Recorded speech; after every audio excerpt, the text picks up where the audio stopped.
Hello everybody and welcome back to the Hilltop Pillbox here in Abbotsford, British Columbia, Canada. And today we're doing AnzaCanarance, which of course stands for Anzac, Canada, and France, who is an also-ran because they are down to just, I think, 4 infantry and a plane on the board. But that's okay, they live.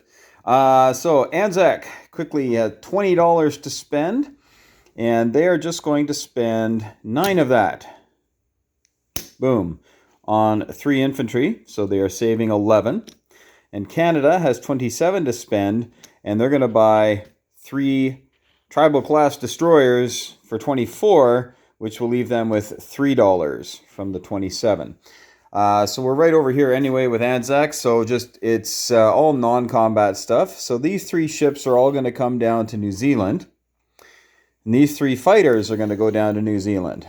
Okay, so 1, 2, 3, obviously everybody can make it, no problem. And then all this stuff is going to move into Sydney. Shades of last game where Sydney fell. We're going to avoid that this time too quickly anyway. So that's it for Anzac. So we might as well finish off Anzac here. We'll put the 3 men on. All right, and then the Anzac recap. Very simple. In New Zealand, we have 3 fighters and 1 infantry. In C-Zone 61, 63, 61's over there. So 63, we have a transport, a cruiser, and a destroyer. In Sydney proper, we have 1, 2, 3, 4, 5, 6 infantry, 2 artillery, and 2 AAA. And Anzac will be collecting 11. As you can see here, they are at 11 on that. And they have this. Dutch, New Guinea, New Britain, and the Solomon Islands. So they have Dutch, New Guinea, New Britain, Solomon. So they have all this stuff under their control, so it's an extra 5. So that's $16 to go with the 11 that they saved. So they'll have 27 to spend next round, 27 for Anzac.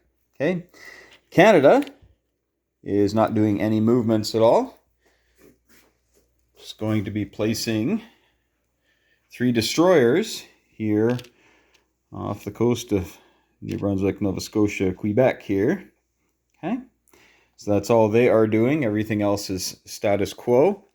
And so they are saving 20, or they spent 24, so that means they're saving 3. I'm going to borrow from this stack here. So they're saving 3.